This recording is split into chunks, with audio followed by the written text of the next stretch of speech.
Welcome to the Grazing Grass Podcast, episode 121. Most profitable way to ranch and the most environmentally friendly way to ranch and produces the most nutrient-dense food. You're listening to the Grazing Grass Podcast, sharing information and stories of grass-based livestock production utilizing regenerative practices. I'm your host, Cal Hardage. You're growing more than grass. You're growing a healthier ecosystem to help your cattle thrive in their environment. You're growing your livelihood by increasing your carrying capacity and reducing your operating costs. You're growing stronger communities and a legacy to last generations. The grazing management decisions you make today impact everything from the soil beneath your feet to the community all around you.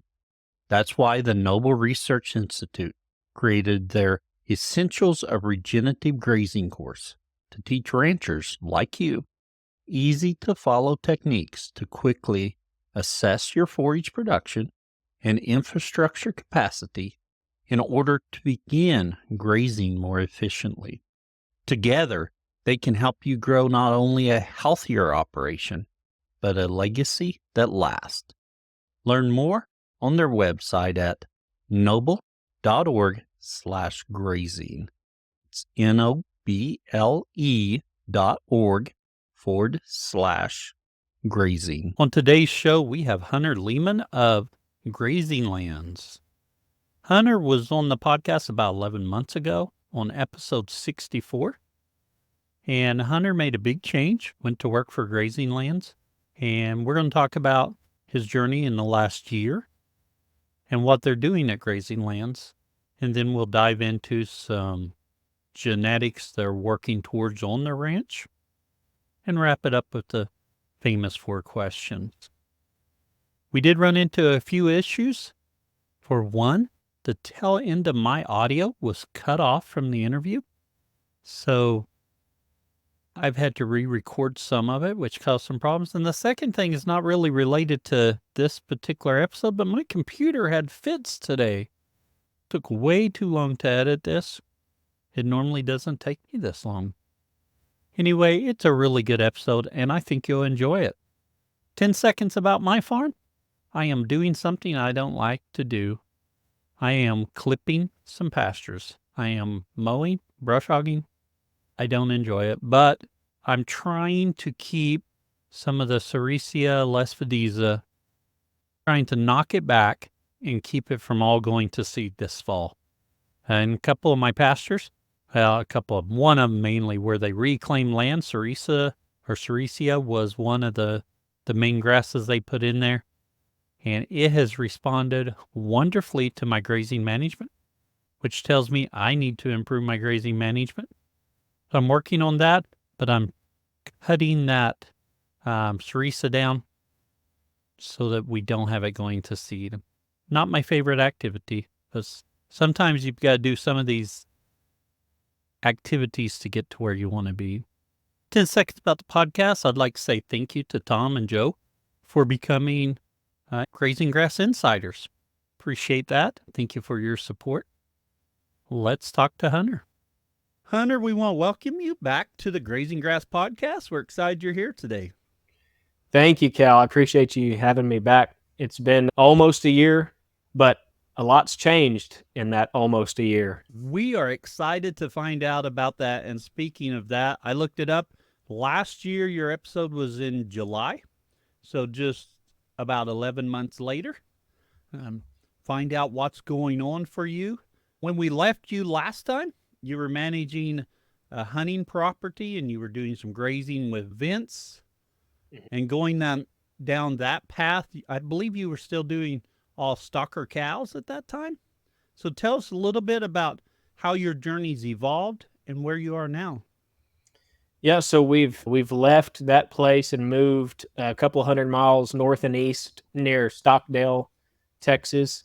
I'm still heavily involved with that ranch and still helping them and going back monthly and consulting for them just because we love that place and love the people and the family. And we moved there when we were married for 6 months, and we brought our son home to that ranch, and it was yeah. hard to leave, but we have had opportunity up here that would be stupid to pass up. So just they didn't really give me an option. I had to do it or regret it the rest of my life. So we're still heavily involved there and still using the virtual fencing there. I helped them hire a guy to do the day-to-day stuff. We were running the place as a hunting ranch as my day job, and then Right. nights and weekends we leased the grazing and ran the cattle on it too. And so we found a guy to do the day-to-day stuff, run the hunting ranch, and he's also helping out with the cows. But the good thing is with a low input system and virtual fencing, there's just not that much day-to-day stuff to do with the cows. So it's working out okay so far. Since last time we transitioned there to cow calf with a static cow herd, we were trading cows, buying bred cows, getting the calves out of them. And that was just having to train new cows all the time with the virtual fence was just too much work. And you could also, as they get trained, you can get pretty creative with how you use the virtual fencing. And so having a well-trained static herd is pretty valuable on that place. So we made that transition. We kept the best of the last group that we planted on just selling and added to them a little bit. So we went through the hunting season with well-trained cows, which was nice because while we were busy hunting, we didn't really have to worry about whether they were staying in or not. And then, and we grazed some Sanga-type, which it's Gulf cord grass. It's a extremely productive grass, but the problem is like very productive, like 4,000 or 5,000 pounds per acre productive. But the problem is if it gets over the top of your toe of your boot, it's not palatable anymore. So the only way to really graze it is to burn it and then put the cows on it as soon as it comes out of the ground and just try to keep it. And I'd never done that before. I was hoping to get 30 days out of the patch we burned, and it'll grow green year round. It's got such a root system. It doesn't need very much soil moisture to stay green. And so our plan was to graze that over the winter, and I was hoping to get 30 days out of it. And we ended up getting 70, 75, something like that. Oh, so I was really happy with how that worked, but it's not, even when it's young like that, it's really not that palatable. They don't really like it. And so we ended up having to squeeze the virtual fencing down where there was zero other grass other than that Sanga-type to get them to graze it because they were just chewing everything else down. They would not go out there. And so that virtual fencing worked great because they were really on some grass that they didn't want to be on. And we didn't have any problems with them getting out. And so I was really happy with that. We were understocked, so we added some cows to that herd. And we had a technical problem on some collars that we didn't know about until we were thinking, man, this group of cows is really hard to train. Oh, yes. Golly, they're stubborn, man. And this is probably the fourth group that we've trained. And so we are starting to figure it out. And we're like, shoot, man, we thought we had this thing figured out with like, these cows they're stubborn. So I got to talking to folks at Vince and maybe there's a problem we don't know about. And they got to digging and figured out that we had collars that were not being managed. And so there's some technical problem. Luckily, it's something that they can fix on their end, like remotely. And it's just taking time to update every individual collar. So now we're working on gathering everything, putting them back into a hard fenced area and start the training all over again because none of them got trained. So, but that's part of being on the cutting edge, I guess. There's going to be technical difficulties, but everything was going so great. And I was so excited. Okay, this is going to work. This is these cows that have been here for 6-8 months. They understand it. Like, I love it. And then as soon as I thought that, right around the corner, we're trying to train cows and then having technical difficulties while we're training. It turned into a bit of a wreck, but we're coming out of that now. And hopefully we'll get them retrained and get that going good again, like we had it in the winter. But yeah, if you're not having some kind of problem, you're not trying hard enough. Yeah, when you start talking about putting shock collars on cows, you should expect some problems. So just on those shock collars, have you felt how hard they shock, or have they? Yeah, I wish I could remember one of the Vince people on a podcast one time. He said like the voltage, and gosh, I wish I could remember. I think it's less than 1,000 volts. Oh yeah, so it's a heck of a lot less than a good hot wire. And I've tested it on accident, but I tested one on accident one time, and it's really not that bad. It made me drop the collar, but so, and that's a good thing because if you leave a calf behind, the cow's going to go get her calf. She'll just walk right through it if she's got her calf over there. Right. So you want that, but you better do your training right, because if you teach them that they can grit their teeth, then that's just the way they're going to handle it. They're just going to grit their teeth. I know years ago when I had a few goats and I had one of my livestock guardian dogs, and they were not staying with the flock like I wanted them to. So I decided I bought one of those shock collars that you bury the fence. So I just ran that fence along my perimeter fence, just a 5-acre paddock. And I was making a few YouTube videos at the time. So for the YouTube video, I talked about putting it in, and then I tested it out to find how bad it shocked, which, to be honest, I'd rather take that than my electric fence out here. They'll pop you and my funny bone hurts. I don't like touching that. Right, yeah. I did throw down the collar, but yesterday I threw down a reel, and that cost a lot of money. At least nothing broke, but I thought I have Zammer hooks on the end of my reels. I love those Zammer hooks, but here's one negative. I'd moved it so the line was dead, and I was at the other end, just 1/8 of a mile away, so not far. And I'm rolling it up, and I'm not being careful because I think it's dead. That thing bit me. Oh, I get back up there, it slid against my post, and the Carter key or the wire that was in that post was hitting that live part of that Zammer handle. I was not impressed then. Yeah. Good night. You're having to do some retraining, but that's going to happen as you're with new technology, like you brought it up. Yeah.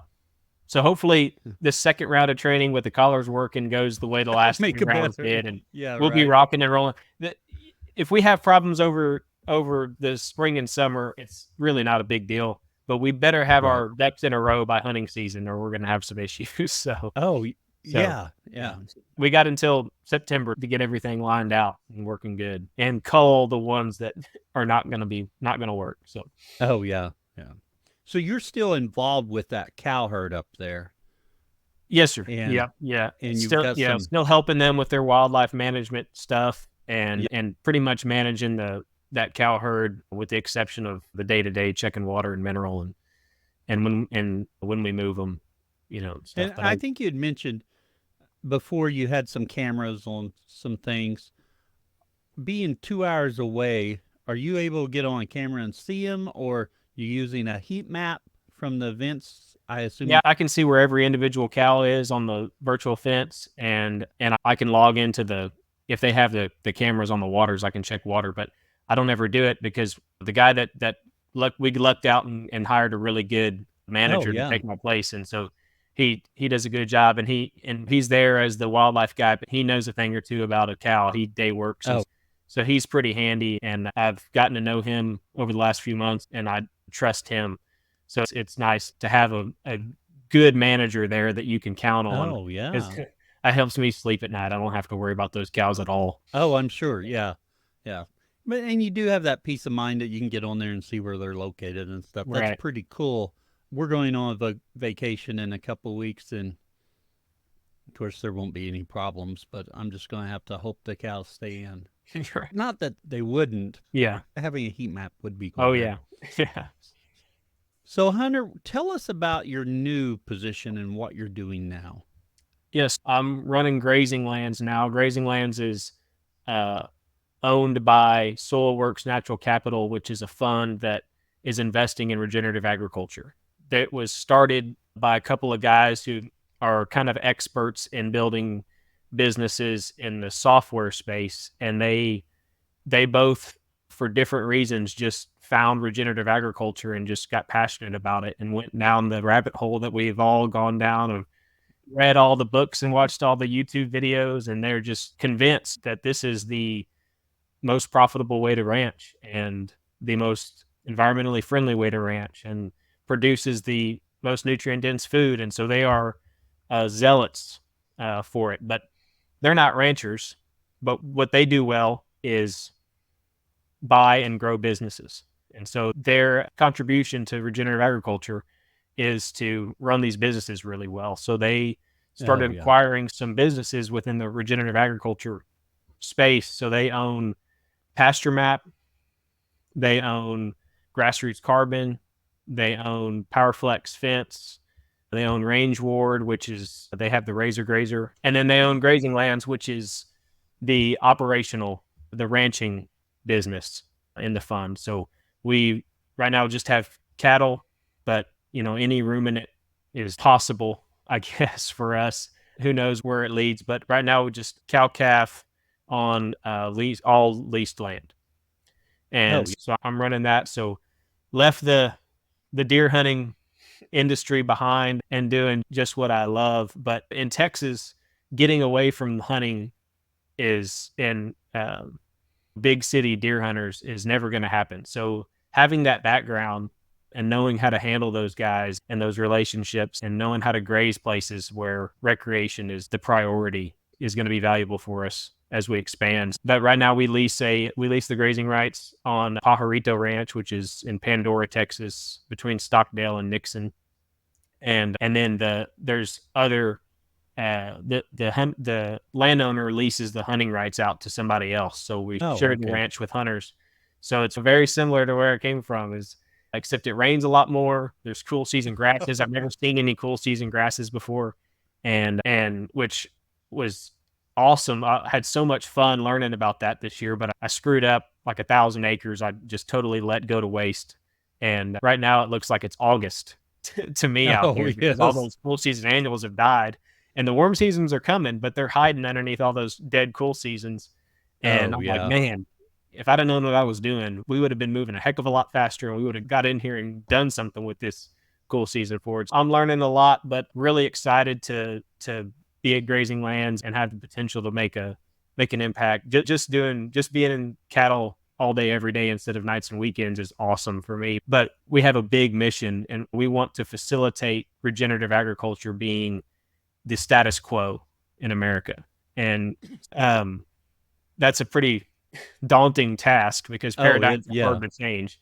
But that's our mission. And so we have 3 avenues to get there. We're number one, we want to prove it. So we're operating ranches regeneratively at scale so that we can be a case study and say, look, this is not 10 acres that, in our backyard, like, we're doing this at scale. This is a real business, and we are enjoying profits that are beyond what the industry expects. And this is why. It's because of these regenerative practices. And so that's one avenue. We want to prove it to people. And then in order to lease a ranch, it's got to be a minimum size for us, right? Because we want to staff it with a rock star manager that's paid well and equipped well. And we can't afford to do that on 100 acres if it's not right next to a place we're already leasing. So what do we do with those places? Because we've had a few people come to us wanting us to lease their 150 acre place. And I love that. I'm honored that they came to us, but I just can't, it's too far away. I can't justify hiring a guy to run 150 acres. So what do we do with those places? Because they're excited about regenerative agriculture, and we want to see regenerative agriculture on their place.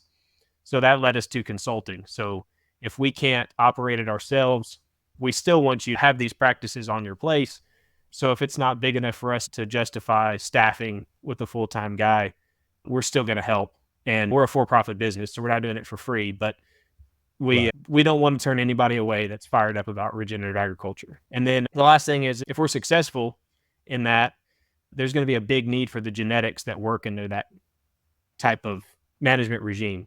And so we're working on developing those genetics now so that when we do succeed in our mission, we are the source for those regenerative genetics. And I'll stop there because we're going to get into that later. So. Yeah, we're going to jump into that a little bit later for the overgrazing section. Now, one thing you mentioned there, it's a case study or the guinea pig just to show. I hate to use a guinea pig because lots of ranches are doing this, but you guys are doing it on scale there or at scale. Are you all providing, you mentioned consulting, are you all providing classes, providing pasture walks, or are you still in the stage of getting the ranch there, and how long have they been doing that? So they've done a couple pasture walks, not since I've been here, but just got here. They had Steve Campbell out. Which I love Steve. I've listened to if you just search Steve Campbell on whatever podcast app you use and just listen to every episode he's ever recorded, probably listen to him 2 or 3 times because he's just like dumping knowledge on you like nonstop. Yes. So they had him out. That was a cool pasture walk. But haven't done much of that educational stuff. I would love to get that going. They've been leasing this place. They've been leasing Pajarito for 4 years. They started trying to grass finish. And Pajarito is great in theory for grass finishing because it has green grass year round. There's so many cool season grasses there. It's like a 50-50 mix. And so as long as it's raining, you have green grass year round, which is in theory would be great for finishing. But I think I wasn't involved with the business at this time, but I think the problem was long dry periods. And when those pulses of moisture come, they're great and they grow a lot of grass for cows. But for stock you're trying to get finished on grass, you need that consistency. And every day in that dry period, if you're not supplementing them, they're just going backwards, especially the ones that are near finish. Like you really need that finishing ration. And when you go into a drought and you've got 100 animals that are close to being finished and they just hit the brakes right there, so they just determined this is cow-calf country. And so they shifted over into cow-calf and then got hammered with a really bad drought last year. Total rainfall for the year wasn't that bad, but it like all came at once. And then they had several months of just nothing. And it was an exceptionally hot summer last summer. They just got hammered with that heat and just no rain for months there in the summer. And so that really hurt them. They had to do some destocking and stuff. And now we're finishing up restocking. And so far it's been a decent year. I think we're behind on rainfall a little bit, but coming from Cotulla, moving a little bit east, it's like everybody around here is complaining about the drought, but I'm like, man, it looks pretty good to me.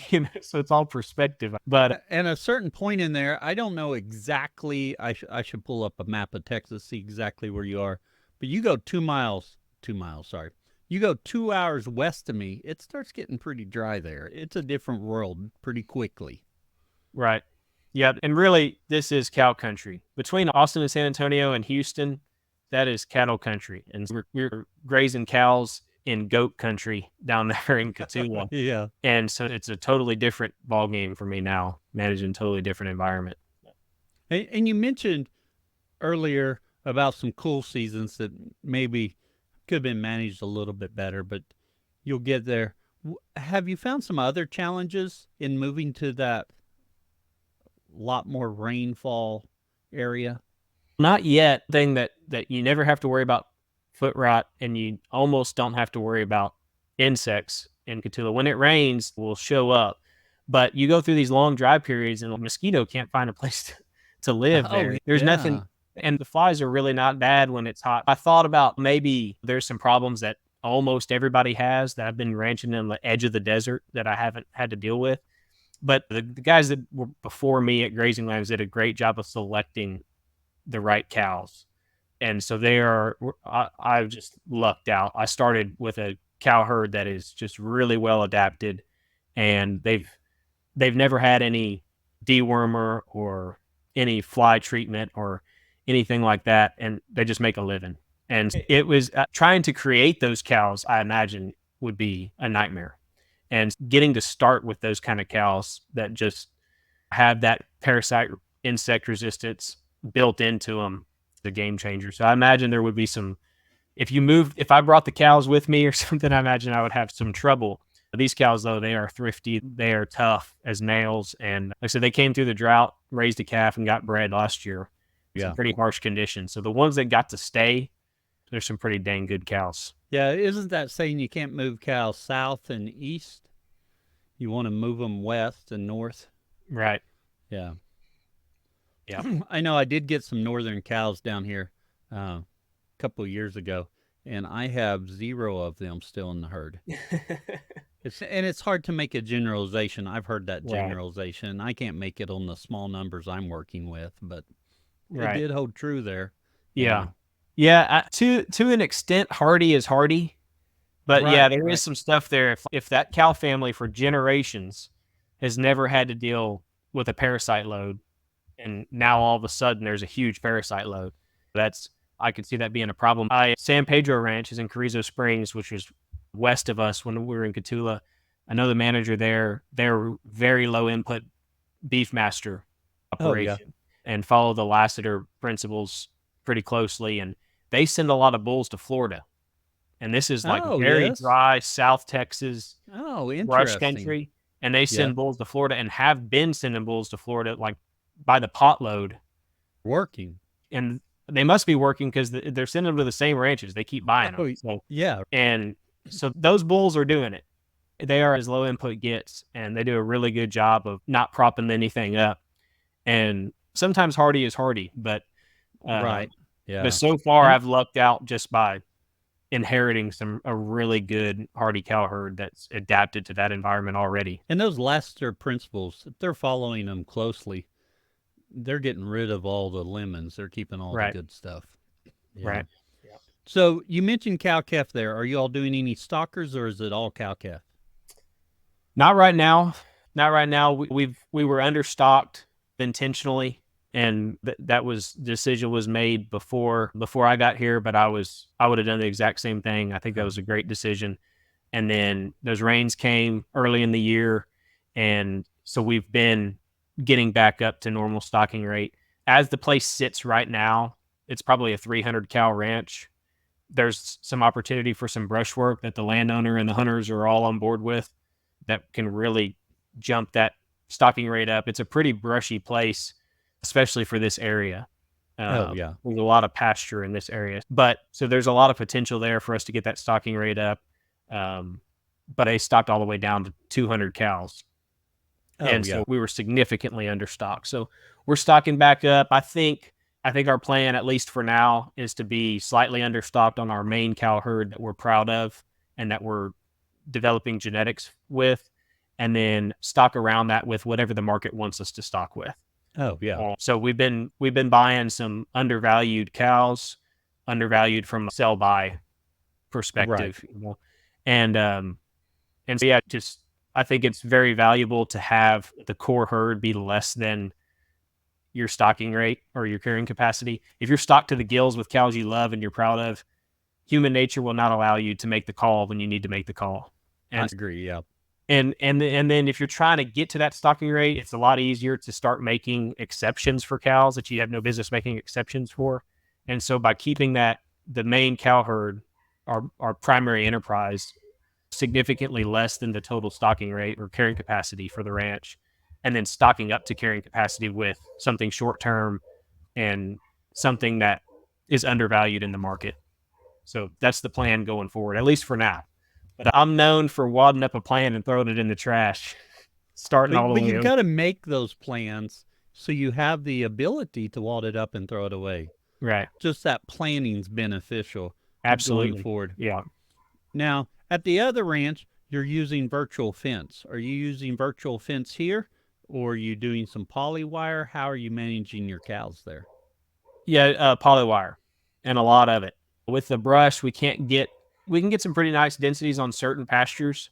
There's some stuff that's open, but the majority of the ranch is brushy enough. It's hard to get them to at a good stock density because it's just limited by places to run a wire. So we actually just did a pretty big project with a brush cutter on the front of a skid steer, just making lanes to put poly wire down. And so now we can fence a lot more than we were fencing. But yeah, everything's poly wire. What we do, because we're fencing a little bit bigger areas than other people are, is we buy the empty reels from Range Ward, and we have a razor grazer that we use. We only have one, and we really need 4. We're not going to go buy 4. But we buy those empty reels, and they come with, I think, 1 mile or half a mile of the rope, like the bigger stuff on it. We take that off and it'll hold 2 miles of the PowerFlex 9-wire mixed metal stuff, like regular poly braid. It'll hold 2 miles of that. So we typically put like 1.5 miles on those big reels. And then Range Ward also sells a reel stand that works real good. Just pop those reels on there and then unroll, just put it in the back of a buggy and drive to unroll it, and then step in posts. And I really like those 3/8 ground rod, or not ground rods, those 3/8 fiberglass rod posts. Oh, yeah. Because when it starts getting hot and dry, and I start getting real angry trying to step in posts, and it's a nightmare. When it's wet, it's much faster to be able to just loop those pigtails on and step them in and just go. Oh, yeah. We've got plenty of those. But man, when it starts getting dry, give me those 3/8 fiberglass rods and a rubber mallet, and I'll go to town and get stuff in a lot faster. I posted this in the group other day. Someone was talking about they sharpen the ends on their O'Brien tread ends. Oh, yeah. I'm like, I never have to do that. Yeah. And they're like, the frozen ground, or if it gets super dry, it gets dry here, but it's never too bad. We have frozen ground, but it's never too bad. Yeah. I guess that's a humble brag. It works really good for me. Right. Yeah. And I think back to like when I first discovered this regen stuff and watching Greg Judy videos, and he'll like just throw those suckers and stab them in the ground, and the intern will come back by and come behind him and clip the wire on. I'm like, man, you don't know how good you have it. I'm out there with a rubber mallet beating on these things. Oh, yeah. Yeah. Now, when I first started, I used those 3/8 fiberglass rods, and during summer, I'd have to pound those in some. I couldn't just push them in enough, but most of the year, they were fine. So, yeah, everybody's got their own little nuisance. What's the one deal? What's your unfair advantage? Right. Then we always have something that's an unfair disadvantage for us as well that we have to work with. Yeah. But that's okay. We focus on the advantage. Now, you mentioned you got lots of trees, brush. I know on lease property I have that the place with brush, with honey locusts all over, and I couldn't make a straight line with 2-post. You should be able to with 2-post. It took a ton more time to put up fences there than it does on my other properties, because I can just take off, find me a point, and walk to it. Which was a huge time crunch or time consumer. Anytime I moved them over there, I had to double my time of putting up fences. Even though the fences may have been shorter, but usually a bigger area because the number of trees, number of rocks, number of cactus to deal with. Yeah. Right. Yeah, we do a lot of fencing. We do a lot of fencing. Yeah. But we've also have a power arm from Range Ward, and it's got a 7-way plug on the end of it, and it plugs right into your pickup or your side-by-side at the back, and that powers it. And you stick those big reels, Range Ward reels on it, and just press a button, and it reels it up. And so that's really nice. Catula I was using when we were running polywire there.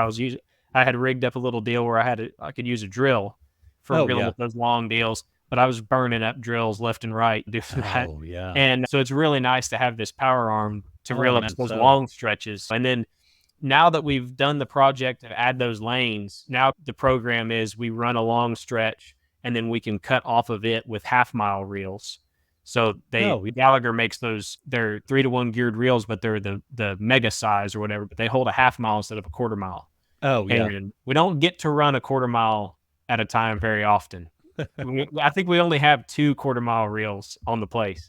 Oh, yes. So most of our stuff is longer than that. But now that we've added those lanes, now we can run a half-mile at a time instead of having to run a mile at a time. And now we're able to get a little bit more stock density, and still not anywhere near where I want. But we've got plans to get there with some water infrastructure, some brush work. And so there's a lot of potential on this place to get. It's a 5,000 acre ranch, and this is the standard stocking rate for set stocking conventional management is 10 acres per animal unit in this country. But it's not 5,000 grazable acres. There's a creek running through it that is heavily wooded, and that's about 1,000 acres. And then there's probably 2,000 acres of brush. And the brush grows a little bit of grass, not near as much as you do out in the open pastures, obviously. So yeah, there's tons of potential here. There's plenty of ground. There's just not enough grazable acres.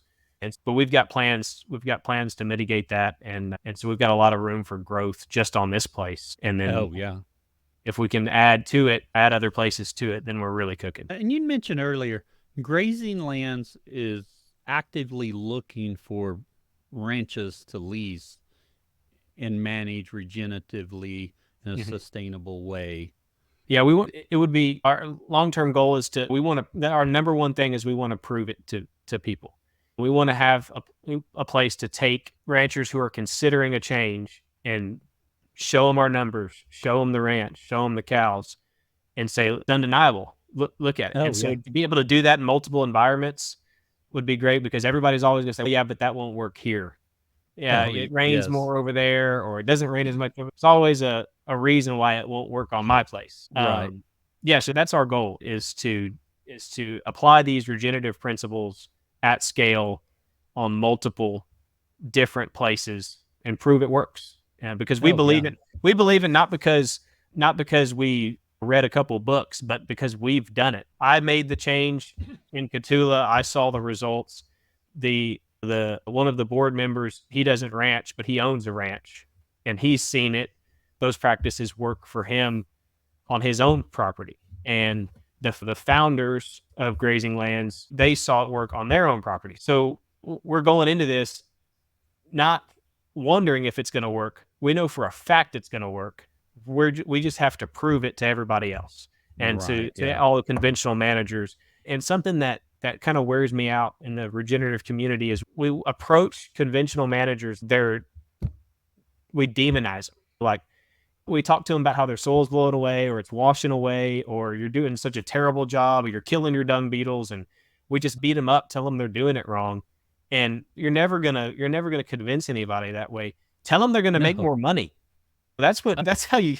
So that's really our goal, is to prove that this is the most profitable way to ranch. Oh. And say, hey, you want to make some money? You want us to? Can we add 150% to your bottom line? Come, let us show you how to do it. And I don't know anybody who wouldn't show up for that.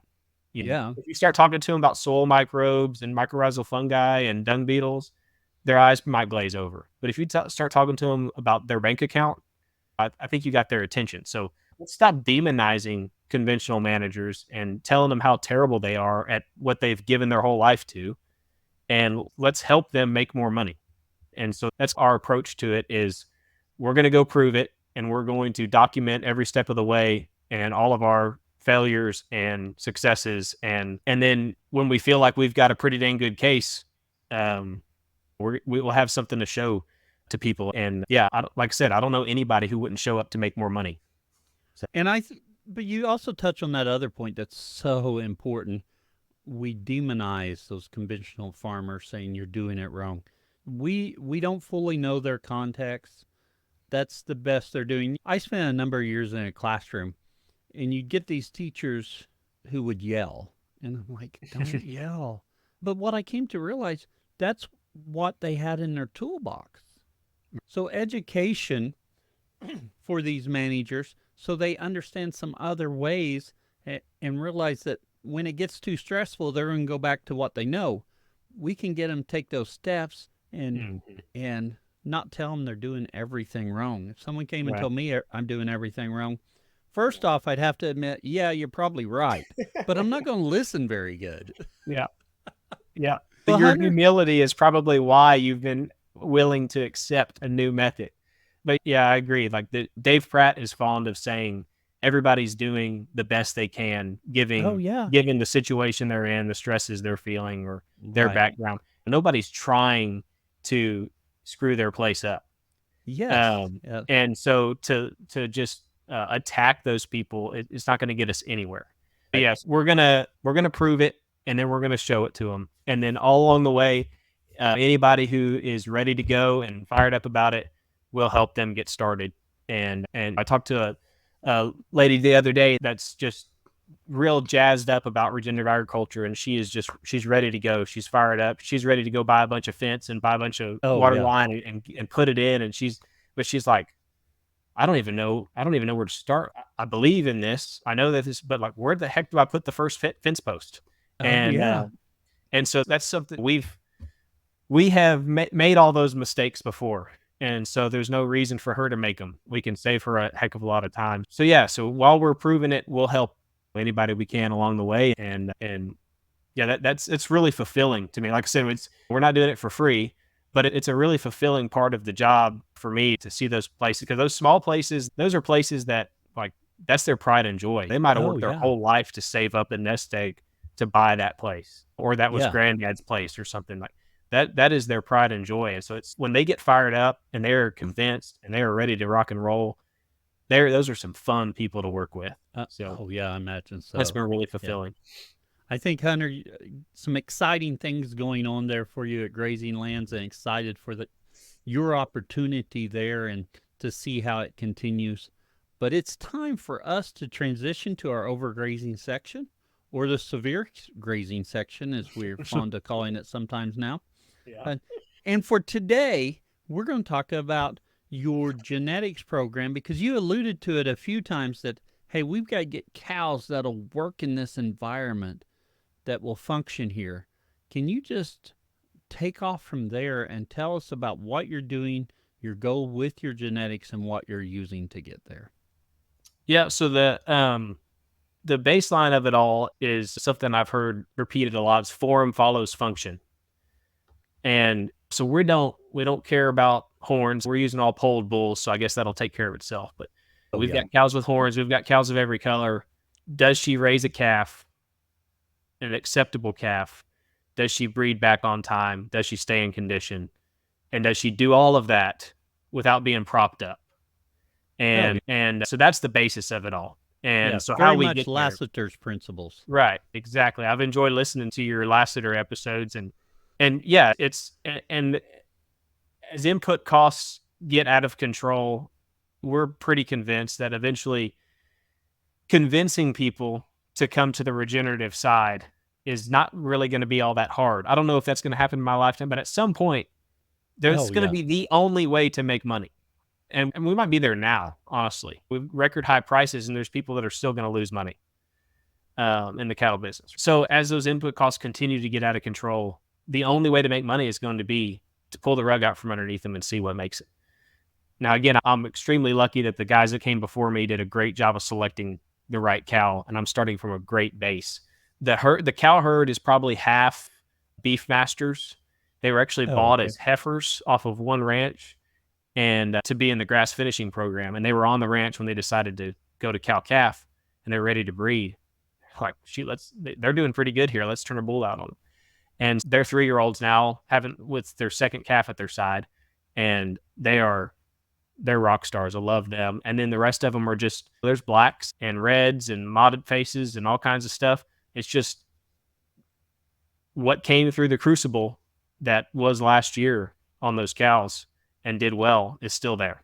And what that ended up looking is a lot of different colors, but everything is slick and shiny coats. Oh, yeah. And in really good shape and small-ish frame. There are a handful of big ones out there still, but pretty much the big frame cows, they fell out of the program. And medium to small frame cows were just real fertile and stay in good shape.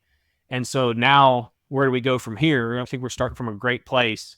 But so our first round of breeding under my management is going to be a bit of an experiment, and I'm real excited to see how it works out. So we'll have 9 bulls, and 3 of them will be, I'll call them Pharaoh-type Red Angus. They actually came from two of the 3 came. One of them is a Pharaoh bull. The other 2 came from Southern Reds, Michael Vance, but they look just like a Pharaoh Red Angus bull. They fit right in. And then 3 Beefmaster bulls from San Pedro Ranch and Carrizo Springs that I talked about. And then 3 African influenced bulls. And that's our severe grazing topic, is those African genetics. And I don't know, have you seen, I don't know if you're in the same Facebook groups I'm in, but it seems like this African stuff is coming into the regenerative space with some pure. A few years ago, I couldn't even told you what breeds or what they even meant when they said African genetics. But I'm seeing more and more of it. Jim Alessandro with Mashonas. Yes, Mashonas. Yeah. Mashonas. And then Pharaoh even has some African genetics in some of their composites. Yep. So you're seeing a lot more of this. When you think about African genetics, what are you trying to accomplish with them? The breeds we're using are Sanga-type cattle. So Okay, they're Sanga-type. they're Boss Taurus. The breeds that are going to make up these bulls are Sinopol, Thule, and Mashona.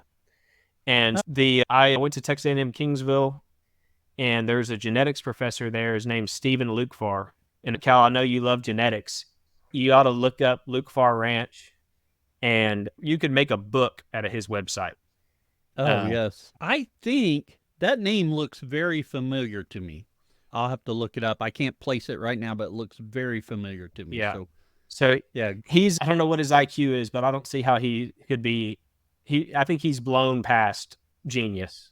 Yeah. I'm almost up to triple digits on IQ. I'm working on it. So I think I feel very comfortable saying he's a literal genius, because I think he's well past the threshold. Probably the smartest man I ever met. He was my professor for genetics and statistics at Kingsville. And so he had 2 passion projects. He's retired now, but one was he did a bunch of genetic stuff on rabbits, on meat rabbits.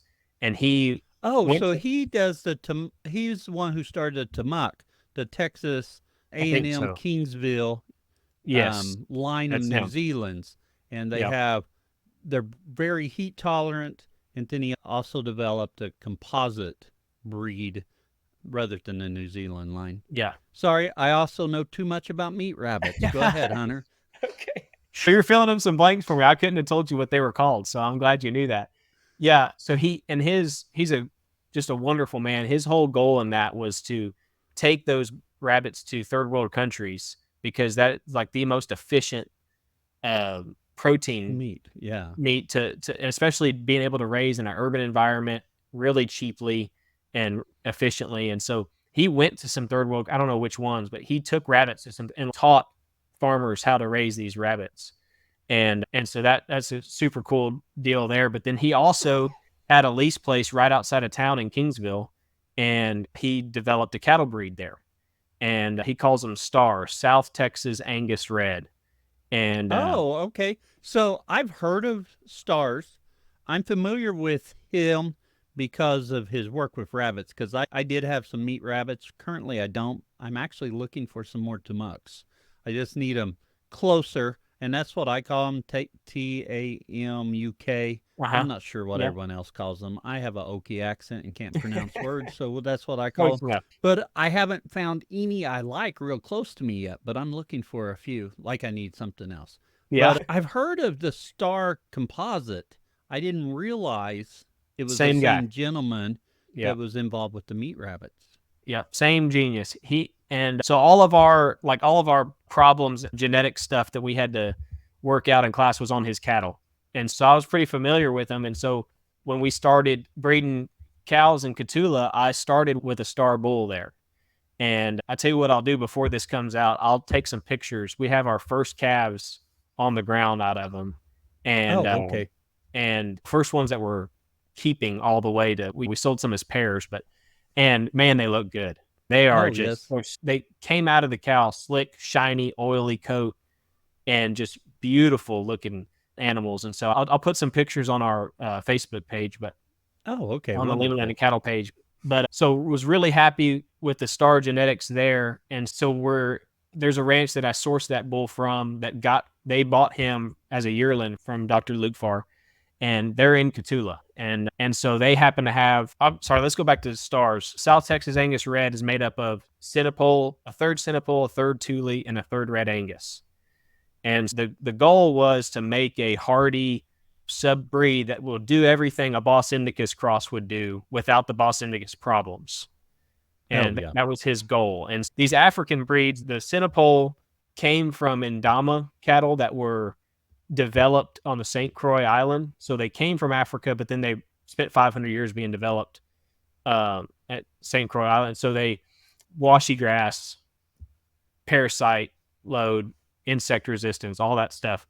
And then the Thule came from Zimbabwe, where there's very similar to the Mashona, big rainfall events and wet rainy seasons. So same stuff with the insect and parasite resistance, but then also long dry periods where they really had to hunt for the grub and travel a long way to water. And so they had to be able to do both of those things, of digest lignified grass and also make use out of washy grass. and make a living in a puddle and on the desert. And so and also just the culture of all those cattle that became their own breed were just tribes domesticating the ones that were able to be domesticated. And the culture of management for generations there has been a lot of herding. During the dry season, they herd them to water and herd them home. And a lot of times they corral them at night to protect them from predators. So they have a strong herd instinct. They stay together on their own really well, and they drive really well. They're gentle as can be, but they understand pressure. You can't scratch them on the head, but you just give them a little bit of pressure and they just walk off. And so they're really docile. So they bring all that Bos Indica's toughness to the table, but just with some really impressive disposition. And so that's what Dr. Lukefar is trying to do with that 3-breed composite. And so towards the end of his project there, he started adding Mashona to it, which Mashona, similar environment as the Thule. They were herded. They were come from an area where they get all the rain at one time. And there's also just the culture there. Even poor Americans have money burning in their pocket that they can't wait to use to prop up an animal. Like all we want to do, we complain about how there's no money in the cattle business, but as soon as we get a little money, we spend it on propping up our animals, right? It's just not an option in Africa. Those tribes they didn't have a feed store down the road to go buy feed. So those animals when humans started selecting animals there, it was nature +1. It was just given natural selection a nudge. And so it was a positive thing when humans started in the West, in America, when humans get involved, it's a disaster. I'm a little worried about this African stuff becoming popular because it's only a matter of time before somebody starts marketing these African genetics for weaning weight. Like the first time I see that, I know it's over. But luckily for now, at least, the only people who are really using these genetics are regeneratively minded and are probably not propping them up with inputs. Right. So for now, anyway, we haven't molested it yet. But so he started adding Mashona to the mix too at the end. And then he ended up selling his herd to a Faro cattle company cooperative producer to further develop that star breed. And I should have looked up the name of that guy. It's on Dr. Lukefar's website, the guy who owns those cattle now. But they are going into that heat tolerant composite that Faro is selling now. So they are part of the Faro program now, the breed that Dr. Lukefar started. But there was still some they're out of a star cow, a 3rd Centipole, 3rd Thule, 3rd Red Angus, AI'd to a Mashona bull. So all 3 of the bulls that we'll be using are half Mashona. One of them is half Mashona, half Centipole, and the other 2 are half Mashona, half star. And they're almost all, with the exception of that 3rd Red Angus mother, they're almost all African genetics. And so that calf crop is going to be a 3rd African influenced, a 3rd Beefmaster bulls, and a 3rd Faro type Red Angus bulls.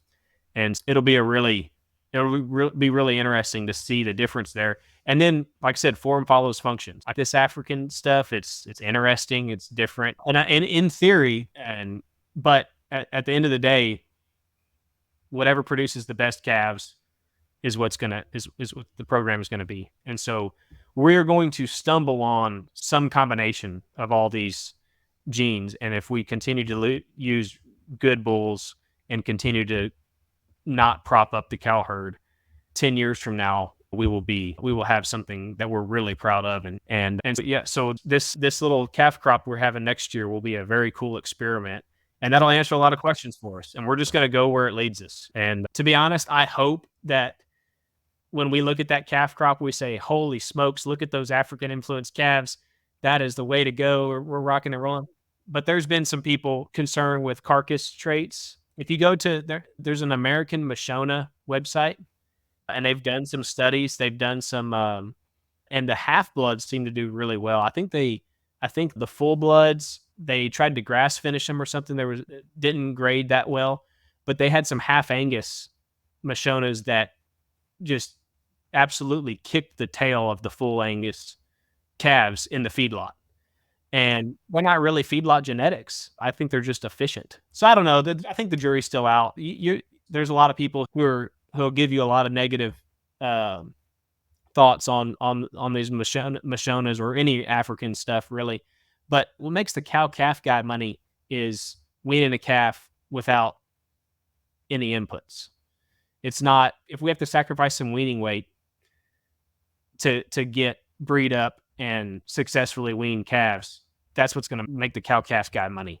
So I don't know, we'll see. But yeah, I'm rooting for the African stuff.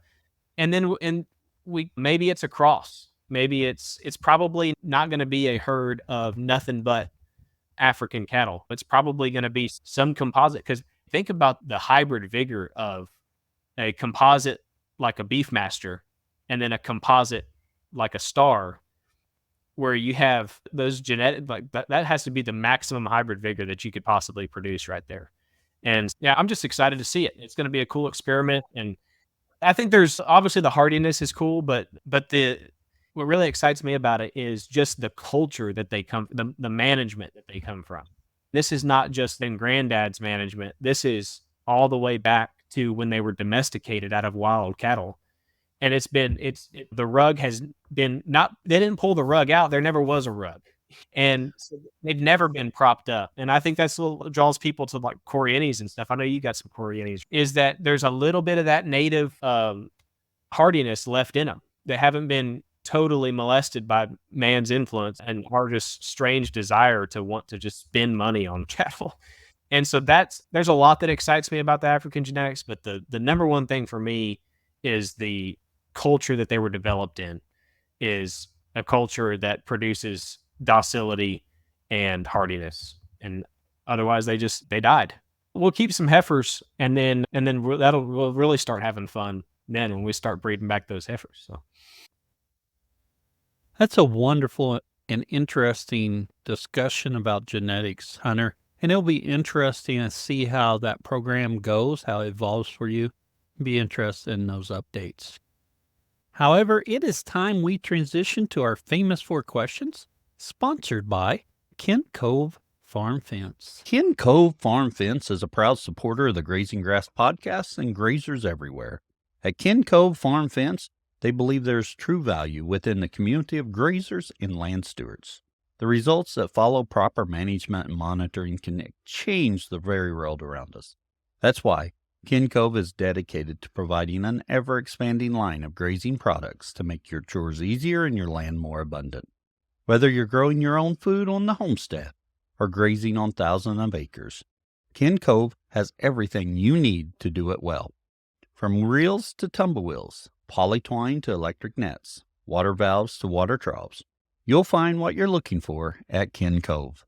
They carry brands like Speedrite, O'Brien's, Kiwi Tech, Strainrite, Job, and more.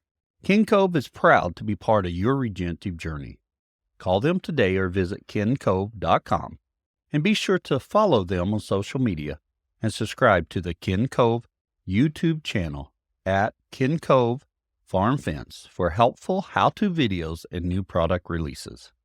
They're the same 4 questions we ask of all of our guests. And to get started, Hunter, our first question, what is your favorite grazing grass related book or resource?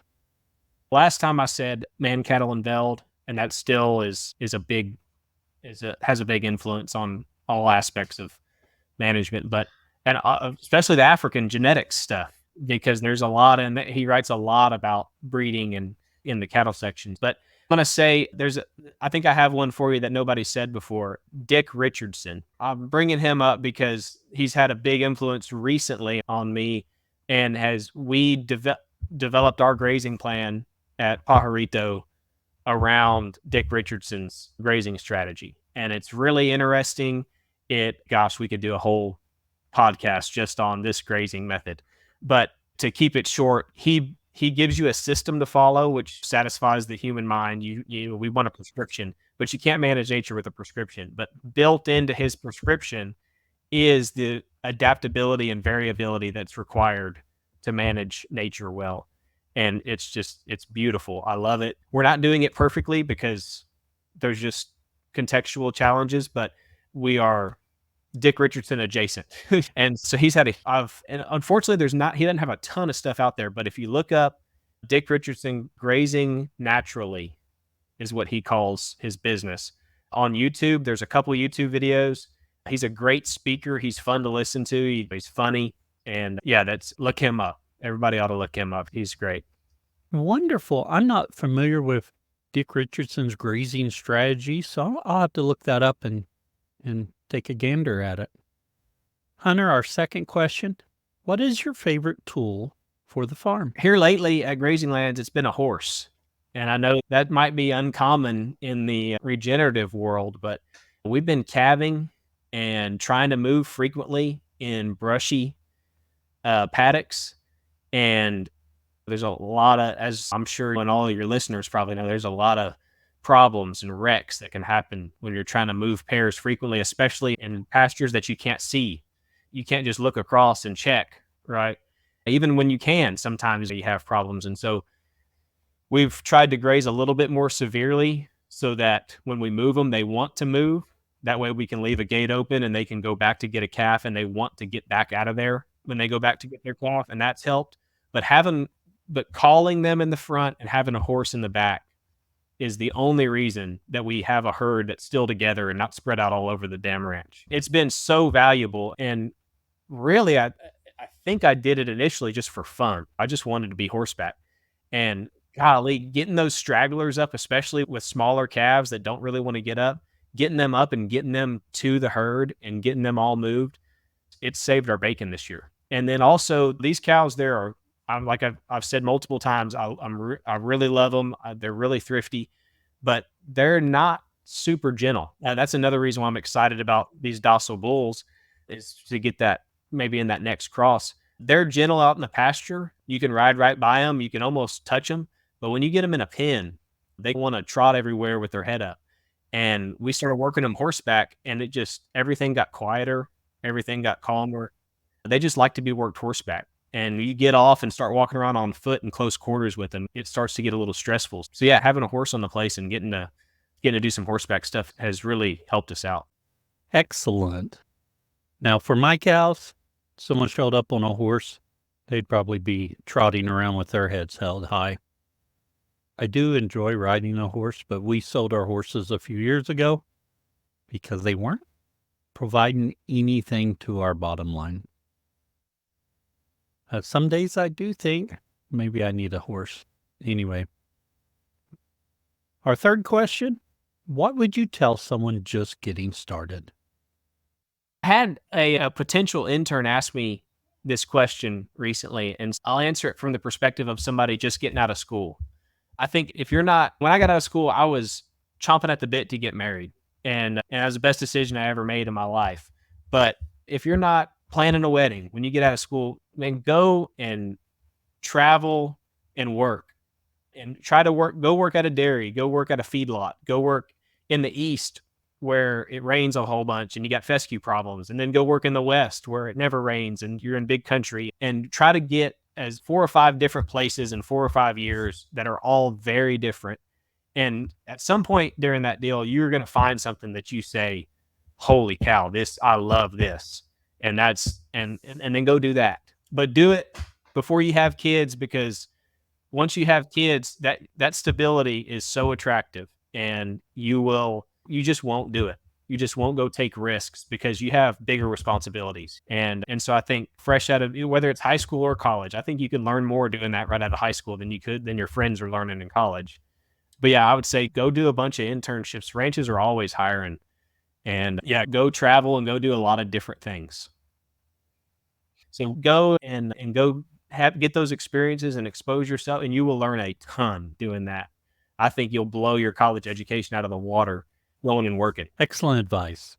And lastly, Ben, where can others find out more about you? So we're on all the social Facebook, Instagram, TikTok. I'm not by nature a social media type person, but I see the value in it because, again, our mission is to facilitate regenerative agriculture being the status quo. And I can't honestly say that if I'm not trying to get the word out and showing people what we're doing. And so that stuff is work for me. Like it requires discipline. And I played baseball, and I worked my tail off at baseball, and I thought that I was disciplined because I worked my tail off. but I loved baseball. It didn't require any discipline. I wanted to do it. I don't want to record a TikTok video and post it.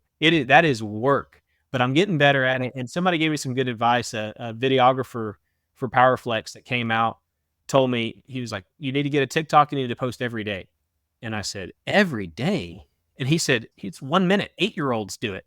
And I thought, you're right. So if an 8-year-old can do it, then I can certainly do it. But I'm working on it. I'm getting better at it. And it is beneficial. There's been great conversations started because of it. And so now that I'm seeing some like results from it and seeing some reach and stuff, it's a little bit easier, but it's just not in my nature. So I'm working on that. So be patient with me there. We're there, Facebook, Instagram, TikTok, and then we have a good website, .com. But if you just search Grazing Lands on whatever social media you like to use, you'll find us. Wonderful, Hunter. We'll put those links in our show notes. And Hunter, we appreciate you coming on and sharing with us today. Awesome. Thank you. I really hope you enjoyed today's conversation. I know I did. Thank you for listening. And if you found something useful, please share it. Share it on your social media. Tell your friends. Get the word out about the podcast. Helps us grow. If you happen to be a grass farmer and you'd like to share about your journey, go to grazinggrass.com and click on Be Our Guest. Fill out the form and I'll be in touch. We appreciate your support by sharing our episodes and telling your friends about it. You can also support our show by buying our merch. We get a little bit back from that. Another way to support the show is by becoming a Grazing Grass Insider. Grazing Grass Insiders enjoy bonus content, monthly Zooms, and discounts. You can visit the website, grazinggrass.com, click on support, and they'll have the links there. Also, if you haven't left us a review, please do. It really helps us as people are searching for podcasts. And I was just checking them, and we do not have very many reviews for 2024. So if you haven't left us a review, please do.